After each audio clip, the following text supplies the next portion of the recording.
wassalatu wassalamu ala rasulillah Sayyidina Muhammad bin Abdillah wa ala alihi wa sahbihi wa wala amma ba'du. Mungkin ada yang mau dibicarakan, ditanyakan atau disampaikan.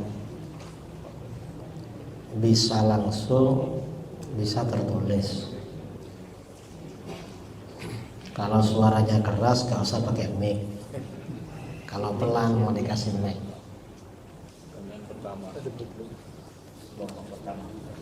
Ini pertanyaan pertama ditulis ya. Bagaimana akidah orang yang akikah? Izin Bu ya. Akidah orang yang meninggal sebelum dia sempat menggaji sifat 22 atau itu. Dia meninggal duluan. Orang yang meninggal sebelum mengkaji sifat 20 bagaimana? Nasibnya. Insya Allah bagus lah. Yang penting dia Islam dulu. Kalau memang belum ada kesempatan dan di situ gak ada yang ngajar sifat 20. Kalau memang gak pernah belajar, di situ ada yang mengajar, berarti dia taksir. Ada teledor berarti. Ada masalah. Dan orang yang belum belajar akidah 20 ini bahaya. Bahayanya apa? Khawatir berfaham tajsim dan tasbih. Karena sifat 20 ini, akidah 20 ini akidah Ahlus Sunnah wal Jamaah.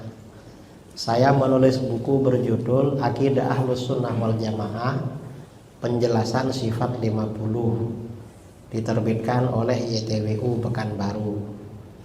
Silahkan minta di kantor YTWU yang ingin baca. Kalau suruh bayar ya bayar. Kalau nggak usah, biar dibayari sama yang ngasih itu. Nah, mengapa ada sifat 20? Para ulama ini membuat rumusan konsep sifat 20. Tujuannya pertama mengantarkan kita makrifat kepada Allah, agar kita ini kenal kepada Allah. Yang kedua, tujuan sifat 20 ini apa? Yang kedua, sifat 20 ini mengkanter ya, atau meluruskan penyimpangan-penyimpangan agama di luar Islam atau aliran-aliran di luar Ahlus Sunnah wal Jamaah berkaitan dengan sifat Allah.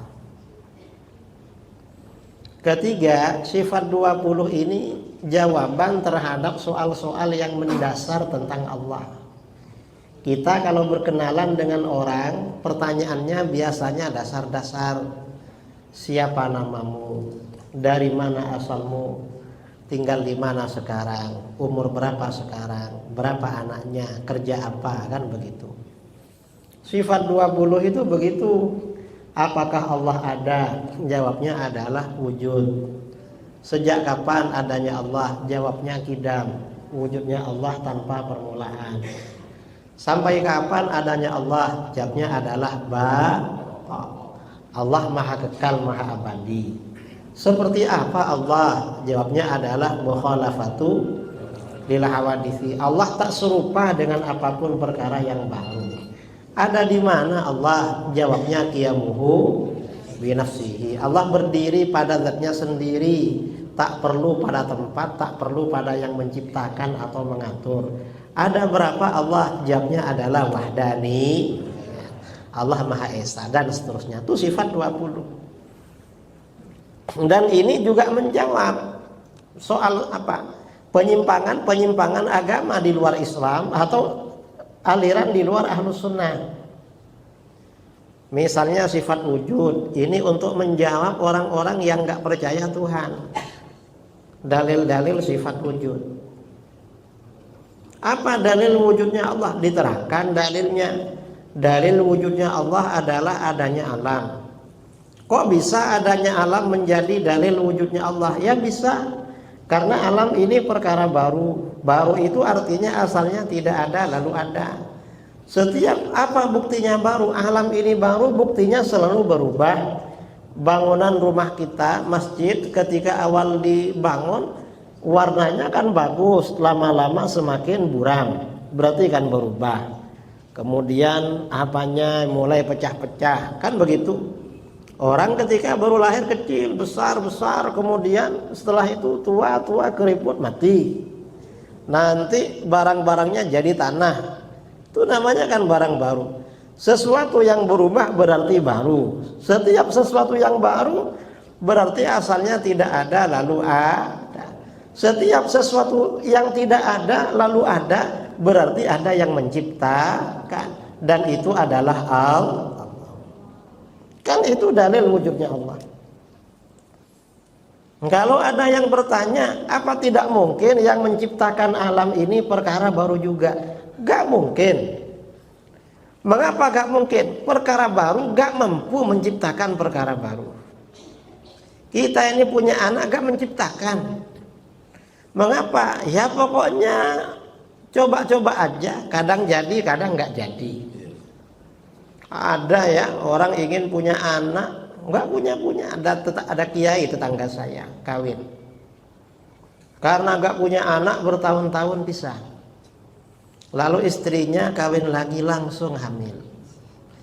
Suaminya dapat gadis lagi. Akhirnya bertahun-tahun nggak punya anak, pisah lagi. Lalu istrinya kawin langsung hamil. Ini kiai dapat gadis lagi langsung hamil. Yang ketiga, saya tanya sama dia, kok beda ke satu, kedua, ketiga? Apa beda cara? Sama kiai katanya. Entah kenapa. Artinya apa? Ya makanya di dalam Al-Quran ditantang oleh Allah. Afara'aitum ma tumnun, a antum takhluqunahu am nahnul khaliqun. Tahukah kamu air mani yang kamu pancarkan ke rahim istrimu? Apa kamu yang menciptakan atau kami? Allah yang menciptakan. Kita ini punya anak terima apa adanya. Coba kita yang buat mungkin lebih ganteng dari yang ada. Kita ini coba buatan orang tua mungkin lebih ganteng dari yang ada ini. Cuma karena bukan buatan, terima apa adanya. Akhirnya ya ganteng-ganteng juga lah, walaupun dikit-dikit orang Indonesia ini. Ini artinya apa? Ini dalil wujudnya Allah. Jadi perkara baru gak mampu menciptakan perkara baru. Apa gak mungkin alam jadi sendiri? Gak bisa jadi sendiri. Alam ini gak bisa menciptakan dirinya. Jangankan menciptakan dirinya, mempertahankan eksistensi dirinya gak bisa. Manusia ini kata Sayyidina Ali, puncak ketinggiannya usia 22 tahun. Saudara punya anak belum 22 masih tambah tinggi. Kalau udah 22 ke atas kayak di depan ini nggak tambah tinggi lagi. Puncak kecerdasan akalnya usia 27 tahun, 27. Setelah itu nggak tambah cerdas, malah pelupa setelah itu. Kemudian kesempurnaan fisik usia 33. 33 ke atas sudah mulai menua. Yang namanya rambut satu demi satu berwarna perak.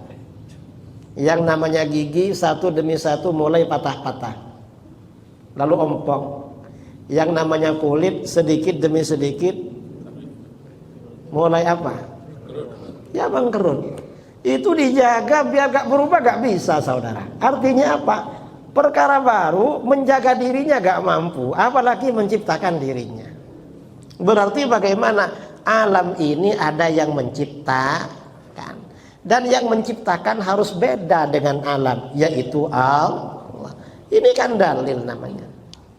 Makanya sifat 20 ini perlu. Kalau orang gak ngerti sifat 20 bisa menyerupakan Allah dengan makhluk.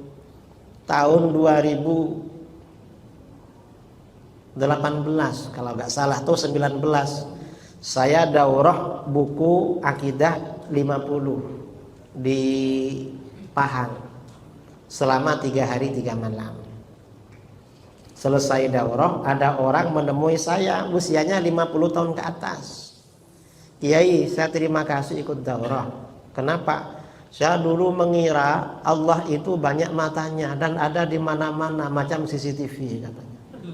Mengapa? Allah kan maha melihat, maha tahu. Dikiranya CCTV ada di mana-mana. Loh, CCTV ini kan keperluan orang. Allah gak perlu seperti itu. Allah itu mukhalafatul hawadits. Artinya Kalau nggak belajar akidah bisa bahaya saudara. Makanya akidah Ahlus Sunnah ini setiap habis sholat dibaca Subhanallah, Subhanallah berapa kali? Allah Maha Suci. Maha Suci dari apa? Itu bukan Maha Suci dari najis, bukan. Bukan Maha Suci dari kotoran, bukan. Maha Suci Allah dari segala kekurangan. Jadi Allah ini Maha Suci dari segala kekurangan. Allah Maha Suci dari tempat, Maha Suci dari menyerupai makhluk. Setelah subhanallah lalu baca alhamdulillah, segala puji bagi Allah. Mengapa Allah dipuji? Apa karena ngasih kita rezeki? Bukan. Allah terpuji itu karena Maha sempurna secara mutlak. Allah Maha sempurna. Setelah kita menyucikan Allah dari apa saja yang tak pantas pada Allah, lalu kita menyempurnakan Allah secara mutlak. Setelah menyempurnakan Allah secara mutlak, lalu kita Allahu Akbar. Kita gak mampu membayangkan Allah. Allah Maha Besar. Maksudnya Allah Maha Besar itu artinya apa? Kita gak bisa mengetahui kebesaran Allah. Allah Maha Besar. Walaupun kita menyucikan Allah dari segala kekurangan, lalu menyembahkan kesempurnaan pada Allah secara mutlak, Allah lebih besar dari apa yang kita bayangkan. Itu kan apa namanya? Bacaan-bacaan habis sholat itu kan memang rumusan akidah Ahlus Sunnah wal Jamaah oleh para ulama dikonsep dalam sifat 20. Itu sifat 20. Jadi perlu ya belajar sifat 20. Di masjid ini ada kajian akidah? Enggak ada. Enggak ada, yang jarang memang kajian akidah karena orang enggak tertarik. Nanti disilah nih Ustaz Zulkarnain siap mengisi katanya insyaallah. Ada lagi pertanyaan kedua, silakan. Assalamualaikum warahmatullahi wabarakatuh. Ini banyak kelompok atau jemaah bagian. Kita kan punya tradisi, kalau ada orang meninggal kita lepas dengan doa. Dan juga tradisi kita tajiyah 3 malam berturut-turut. Tapi satu kelompok tidak boleh Ustaz.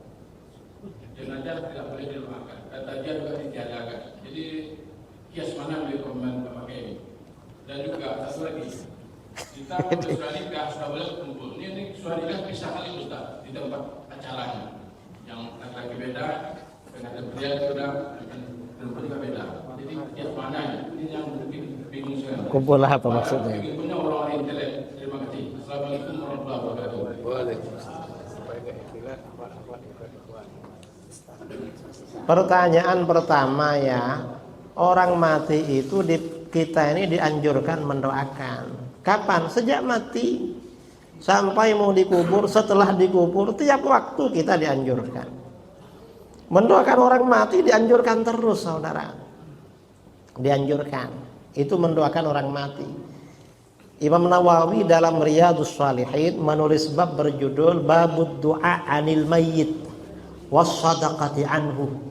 Anjuran mendoakan orang mati dan bersedekah untuk orang mati. Dalil anjuran mendoakan. Imam Nawawi menyampaikan ayat Al-Qur'an walladzina ja'u min ba'dihim yaquluna rabbana ighfir lana wa li ikhwanina alladzina sabaquna bil iman. Orang-orang yang datang sesudah mereka, orang-orang yang datang setelah generasi sebelumnya meninggal dunia senantiasa berkata, wahai Tuhan kami, ampunilah kami dan orang-orang yang mendahului kami membawa iman. Dalam ayat ini ada pujian dari Allah kepada orang-orang yang mendoakan orang mati. Berarti mendoakan orang mati perbuatan terpuji.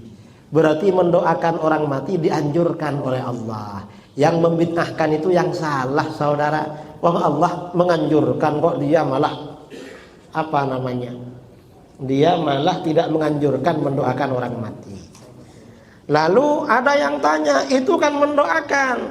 Kenapa kok dibacakan zikir, zikir tahlil? Zikir itu doa saudara. Siapa bilang bukan doa?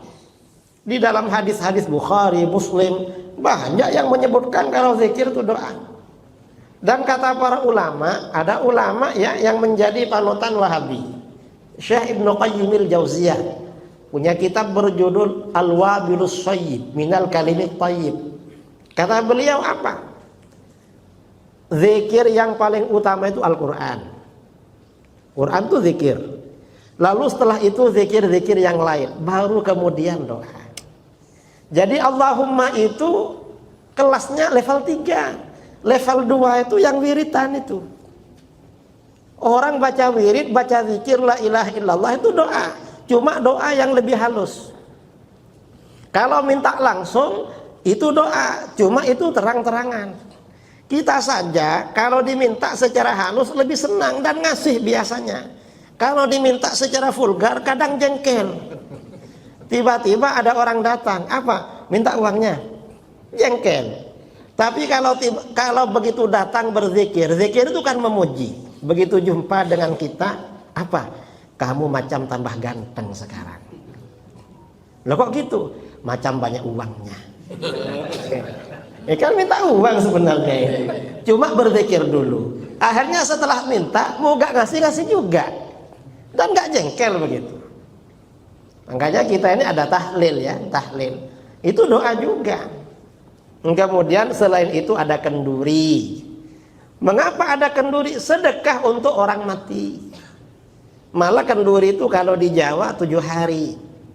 Dasarnya apa? Hadis riwayat Imam Ahmad dalam kitab Az-Zuhd dari Imam Tawus. Imam Tawus berkata, innal mauta yuftanuna fi quburihim sab'an fakanu yastahibbun ayyut'ama anhum tilkal ayyam. Sesungguhnya orang-orang yang meninggal diuji di alam kubur selama 7 hari. Jadi orang itu kalau kasusnya banyak biasanya dipanggil Polri atau KPK berapa jam itu? Ya berjam-jam ya, sampai Pak Sambo itu sampai sekarang nggak selesai-selesai. Ya, nggak selesai-selesai. Padahal cuma bunuh orang.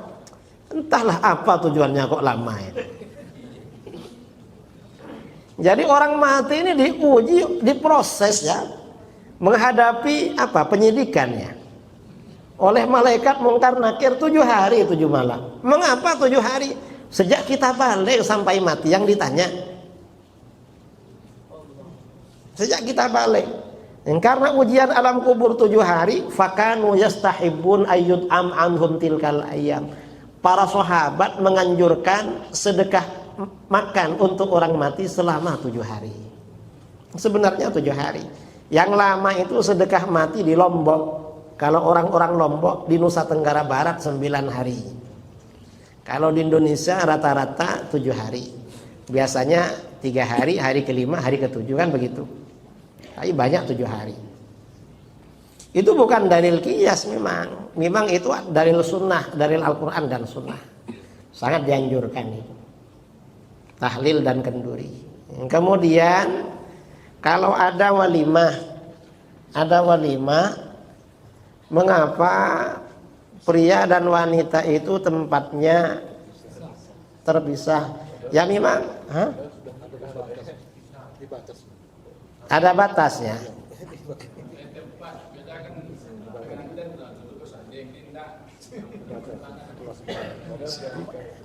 Kalau pengantin itu boleh duduk bersanding asal ditutup pengantinnya.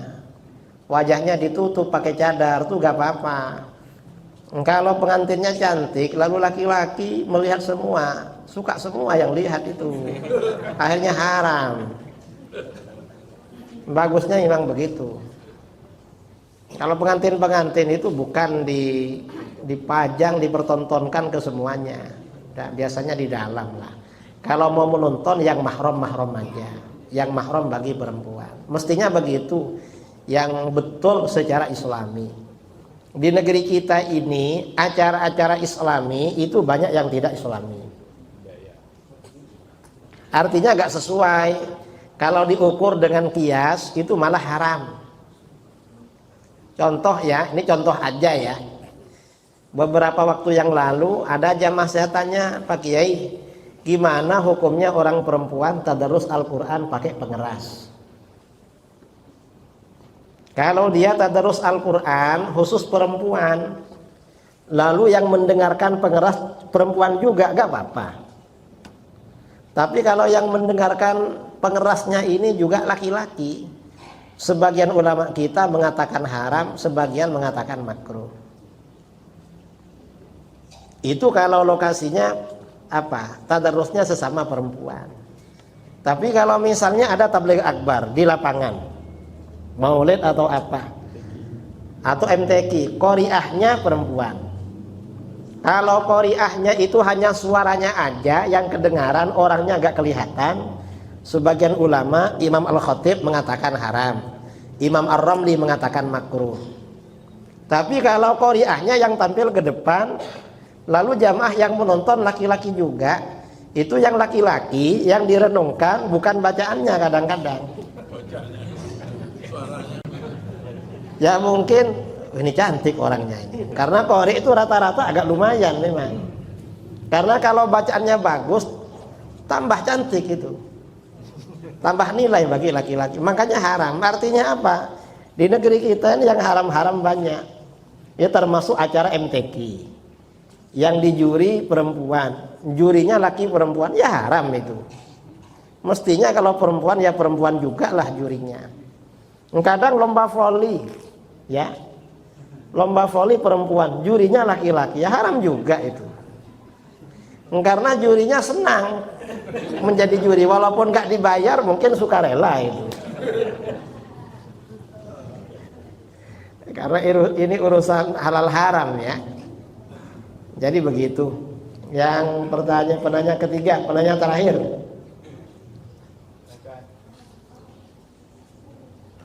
Oh ini ibu-ibu di belakang, monggo.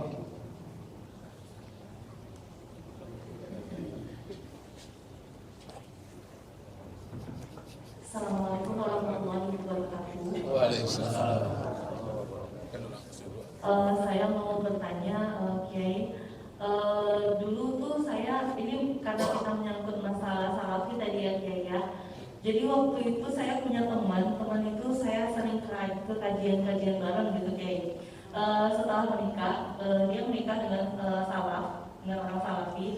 Terus ketika saya ajak ke kajian lagi gitu kan, ke kajian-kajian kita yang biasanya, dia udah berani bilang kalau misalnya enggak lah, enggak mau ke kajian sana lagi soalnya ustadznya ustadz kita katanya gitu, Kiai. Nah jadi saya penasaran, Kiai, kira-kira apa kajian apa yang telah dia dengarkan sehingga seperti apa tercuci otak gitu, Kiai. Jadi kita penasaran sebetulnya apa sih yang terjadi gitu sehingga teman-teman kita yang udah pindah kajian itu tidak mau lagi bergabung dengan kita seperti itu, Kiai. Padahal kan kalau kita belajar itu sama saja di mana saja kalau menurut saya, Kiai ya. Itu saja mungkin pertanyaannya, Kiai. Terima kasih. Wassalamualaikum warahmatullahi wabarakatuh. Jadi biasanya di kajian-kajian mereka ini sistemnya apa? Cuci otak. Kemudian jadi cuci otak, kemudian mereka suka mentahzir, bahkan sesama mereka juga. Jangan dengarkan ustadz itu. Mengapa itu ustadz bid'ah? Sedangkan mereka kadang ustadz tauhid, ustadz bid'ah, ustadz sunnah katanya. Ya hanya suka pakai nama-nama aja. Tapi ketika diajak ketemu nggak mau mereka. Mestinya orang kalau merasa benar itu kan mau berjumpa. Tapi mereka nggak mau, saudara. Ustadz-ustadz mereka. Karena orang yang benar ini oleh Allah dijanjikan dimenangkan. Makanya disebut at-taifah al-mansurah. Golongan yang mendapat pertolongan Allah, mendapat kemenangan. Mereka gak pernah menang. Cuma ngakunya kelompok yang dimenangkan, gak pernah dimenangkan. Jadi cuci otak. Nah, cuci otak seperti itu bahaya. Mengapa bahaya? Yang seperti ini biasanya ya, Wahabi ini kalau di dalam hadis itu disebut dengan tanduk setan. Kata para ulama. Ada hadis riwayat Imam Bukhari dari Abdullah bin Umar. Suatu ketika Nabi SAW berdoa, Allahumma barik lana fi syamina wa fi yamanina. Ya Allah, berikan keberkahan bagi kami di negeri Syam dan Yaman. Para sahabat minta wa fi najdina ya Rasulullah. doakan pula keberkahan bagi kami di negeri Najd. Karena para sahabat waktu itu berniaga bukan hanya ke Yaman dan Syam dan Yaman, tapi juga ke Najd. Ternyata kedua kali Rasulullah berdoa lagi, Allahumma barik lana fi Syamina wa fi Yamanina. Ya Allah, berikanlah keberkahan bagi kami di negeri Syam dan Yaman. Para sahabat minta lagi, wa fi Najdina ya Rasulullah. Najd juga doakan berkah. Rasulullah berdoa lagi yang ketiga, Allahumma barik lana fi Syamina wa fi Yamanina. Para sahabat minta lagi. Biasanya Rasulullah diminta 3 kali mau. Wa fi Najdina ya Rasulullah. Najd doakan berkah. Ternyata Rasulullah sudah gak mau, malah Rasulullah bersabda, hunakaz zalazil wal fitan. Di sana itu tempatnya banyak kegoncangan dan fitnah-fitnah. Fitnah itu artinya apa? Godaan-godaan yang merusak terhadap agama. Makanya di sana di awal-awal Islam ada yang ngaku jadi nabi, Musailamah al-Kadzdzab. Itu dari Najd. Konflik pertama dalam Islam itu dari Najd. Kemudian Rasulullah bersabda, wa biha yatlu'u qarnu syaitan. Dan di Najd ini akan muncul si tanduk setan. Siapa tanduk setan? Kata para ulama, Wahabi. Karena setelah kasus Musailamah al-Kadzdzab pada masa Sayyidina Abu Bakar itu ya perang. Setelah itu gak muncul lagi fitnah. Baru di akhir zaman abad 12 muncul pendiri Wahabi, Syekh Muhammad bin Abdul Wahhab An-Najdi. Dia menjadi fitnah luar biasa. Apa yang dimaksud tanduk setan? Sebagian ulama mengatakan tanduk setan ini maksudnya aliran ini muncul ketika setan itu kuat. Artinya umat Islam jauh dari agama. Kan Wahabi ini muncul karena umat Islam jauh dari agama, ulama sedikit. Itu Wahabi berkembang. Kalau daerah-daerah yang banyak orang alimnya nggak bisa berkembang. Masjid-masjid kalau ada ustadz yang alim pergi mereka. Kalau nggak ada berarti setan kuat. Ini sebagian ada yang menafsirkan Wahabi ini kekuatan setan. Mengapa? Hewan itu kekuatannya ada pada tanduk. Saudara kalau lihat kambing ya, kalau marah sama kawannya kan tanduknya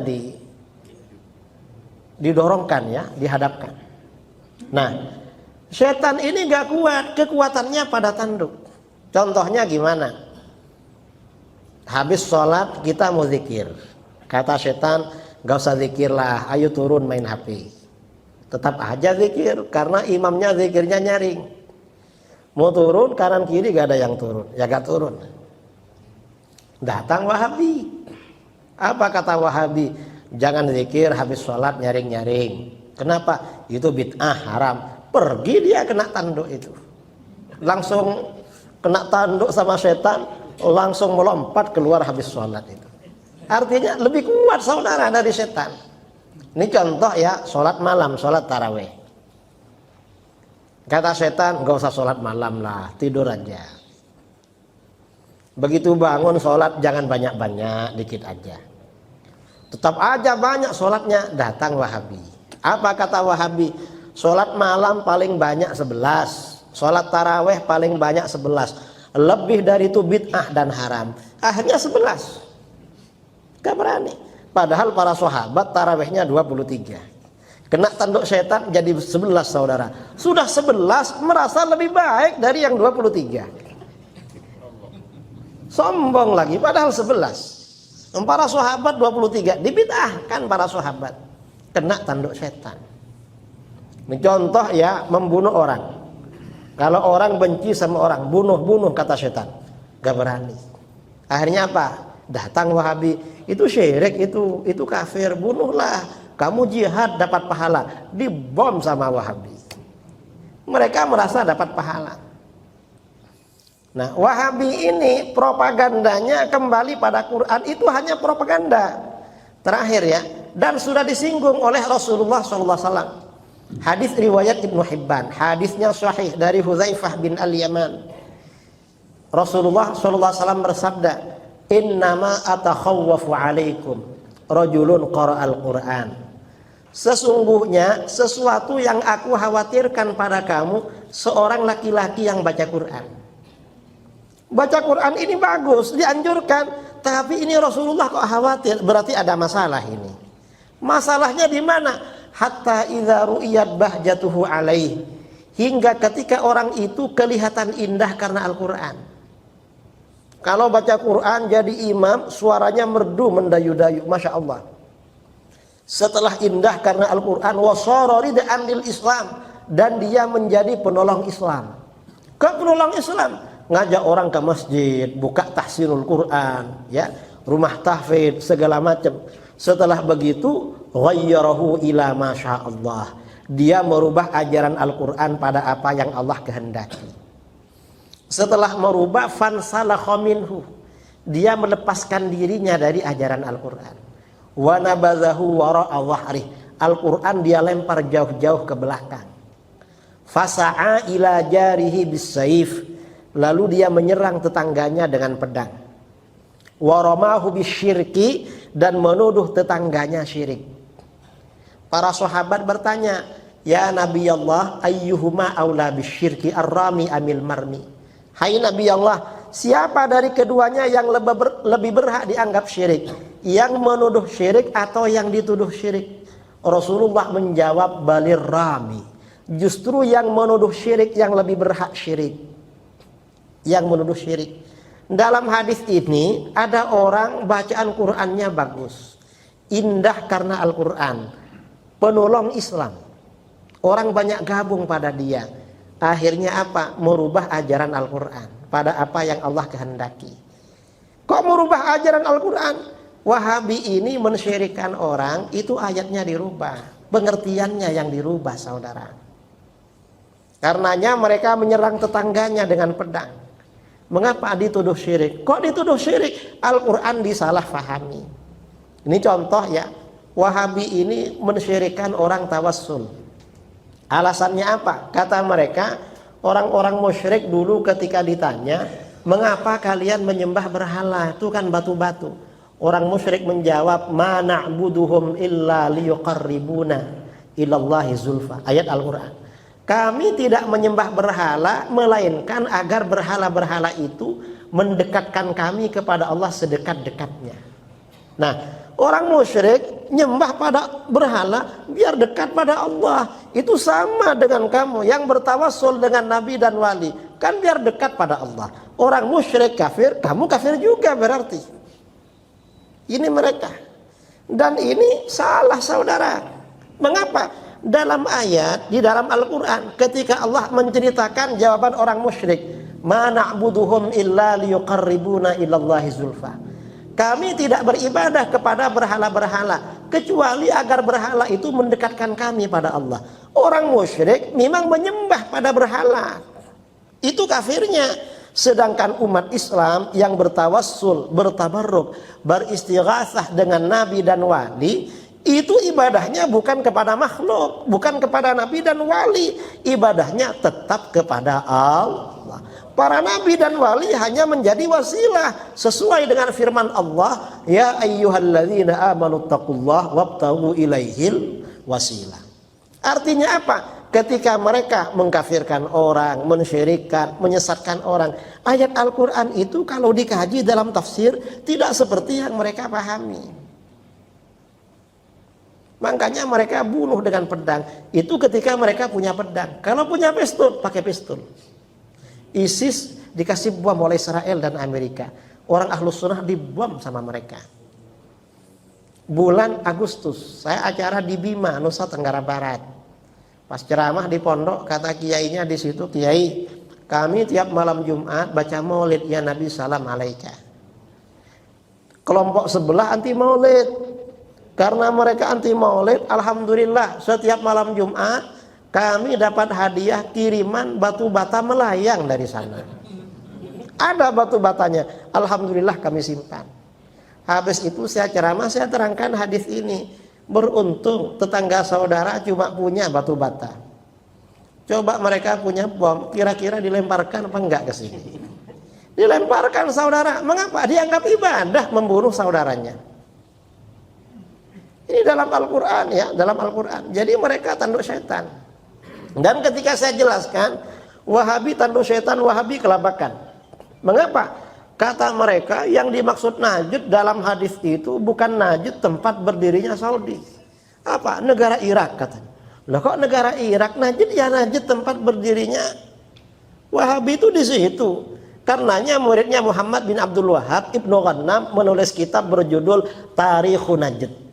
Sejarah Najd. Ya berdirinya Wahabi. Dan bukan dikasih nama Tarikhul Irak, bukan.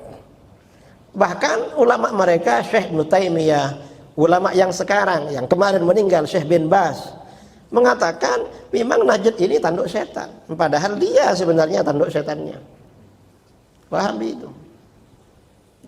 Jadi di dalam hadis memang ada seperti itu saudara. Jadi ya mereka ya baca Qurannya bagus-bagus. Bahkan mungkin tahsinul Quran di Pekanbaru yang dominan mereka, betul? Saya kira itu ya. Wallahu a'lam. Sebelum ditutup, kita kayaknya belum dapat kesimpulan akhir. Tadi kan kita minta aswaja, jadi minta terangkan sedikit akidah Ahlussunnah wal Jamaah, Mujassima dan Musabbihah itu gimana bedanya? Itu kita doa.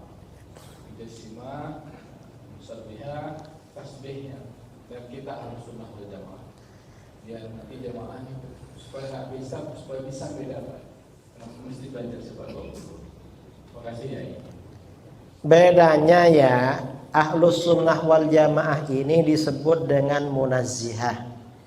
Munazzihah itu artinya golongan yang menyucikan Allah dari menyerupai makhluk dan menyucikan Allah dari bertempat atau membutuhkan tempat.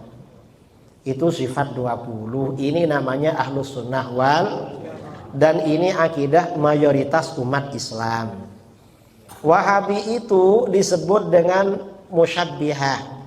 Musyabbihah itu artinya apa? Golongan yang menyerupakan Allah dengan makhluk. Disebut mujassimah. Mengapa mujassimah? Golongan yang menganggap Allah berupa benda jasmani seperti manusia. Itu siapa? Wahabi. Makanya Ahlus Sunnah ini kalau ditanya apakah Allah ada? Jawabnya wujud. Sejak kapan? Qidam. Sampai kapan? Baqa. Seperti apa? Mukhalafatu fil hawadits. Allah tak serupa dengan apapun perkara yang baru. Kalau Wahabi beda. Apa Wahabi? Kata Wahabi, Allah itu mukhalafatu lil hawadits tapi tak begitu mukhalafatu. Mengapa? Ada mirip-miripnya. Mirip apa? Tuhan itu kata Wahabi mirip manusia. Seorang laki-laki yang masih muda, belum berjenggot, tingginya kira-kira 30 meter. Nah, akidah Wahabi ini mirip akidahnya Yahudi. Apa kata Yahudi? Tuhan itu seperti seorang laki-laki yang sudah tua renta, rambut dan jenggotnya putih semua, tingginya 30 meter. Bedanya Tuhannya Yahudi lebih tua daripada Tuhannya Wahabi. Artinya apa? Akidah Wahabi adiknya akidah Yahudi, disingkat menjadi Wahyudi. Wahabi adiknya Yahudi. Makanya disebut mujassimah musyabbihah. Lalu kalau ada pertanyaan, di mana alamat Tuhan? Kalau kita menjawab qiyamuhu binafsi, Allah berdiri pada zatnya sendiri, gak perlu tempat. Kalau Wahabi beda lagi, di mana alamat Tuhan? Kamu belum tahu. Kamu tahu? Tahu. Di mana? Di Arasy. Wah, jauh banget ya. Kalau kita ada perlu gimana? Jangan khawatir. Setiap pukul 2 pagi, pukul 3 pagi, Tuhan itu turun ke langit pertama di dunia. Ngapain turun? Mendengar doa kamu. Makanya pukul 3 pagi bangun sholat tahajud. Ditanya dia, memangnya kalau gak turut Tuhan gak dengar? Bingung dia jawab. Kalau jawab gak dengar, kufur. Kalau jawab dengar, takut ditanya lagi. Kalau dengar, ngapain turun? Lalu dia ditanya lagi, itu turun pukul 3 ikut waktu daerah mana? Karena pukul 3 ini kalau waktu Indonesia dibagi 3. Kalau waktu istiwa ini kan jalan terus kan? Waktu istiwa jalan terus. Lalu mereka, apa kata mereka? Ya turun pukul 3 sesuai waktu daerah masing-masing. Berarti turun terus. Lalu kapan naiknya? Artinya apa? Akidah mereka membingungkan, saudara, agak masuk akal. Ini perbedaan akidah Wahabi, akidah Ahlus Sunnah wal Jamaah dengan Wahabi. Saya kira itu ya yang perlu saya sampaikan. Mudah-mudahan nanti para asatid menjelaskan lebih detail lagi. Saya kira itu. Mari kita baca doa bersama ya. Bismillahirrahmanirrahim. Alhamdulillahirabbil alamin. Hamdan yuwafi ni'amahu wa mazidah. اللهم صل على سيدنا محمد الحبيب المحبوب شافي العلل ومفرج الكروب وعلى آله وصحبه وسلم. اللهم آتنا في الدنيا حسنة وفي الآخرة حسنة وقنا عذاب النار. اللهم ربنا هب لنا من أزواجنا وذرياتنا قرة أعين واجعلنا للمتقين إماما. اللهم اقسم لنا من خشيتك ما يحول بيننا وبين معصيتك ومن طاعتك ما تبلغنا به جنتك ومن اليقين ما تهون به علينا مصائب الدنيا. اللهم متعنا بأسماعنا وبصارنا وقوتنا ما أحييتنا واجعله الوارث منا واجعل ثأرنا على من ظلمنا وانصرنا على من عادانا ولا تجعل مصيبتنا في ديننا ولا تجعل الدنيا أكبر همنا ولا مبلغ علمنا ولا تسلط علينا من لا يرحمنا. اللهم زدنا ولا تنقصنا وأكرمنا ولا تهنا وأعطنا ولا تحرمنا وآثرنا ولا تؤثر علينا وأرضنا وارض عنا واغفر لنا ولوالدينا ومشايخنا ومعلمينا وأصحابنا وأحبابنا وذوي الحقوق علينا وللمسلمين والمسلمات والمؤمنين والمؤمنات الأحياء منهم والأموات. وصلى الله على سيدنا محمد النبي الأمي وعلى آله وصحبه وبارك وسلم تسليما كثيرا. سبحان ربك رب العزة عما يصفون وسلام على المرسلين والحمد لله رب العالمين. تقبل الله منكم. السلام عليكم ورحمة الله وبركاته.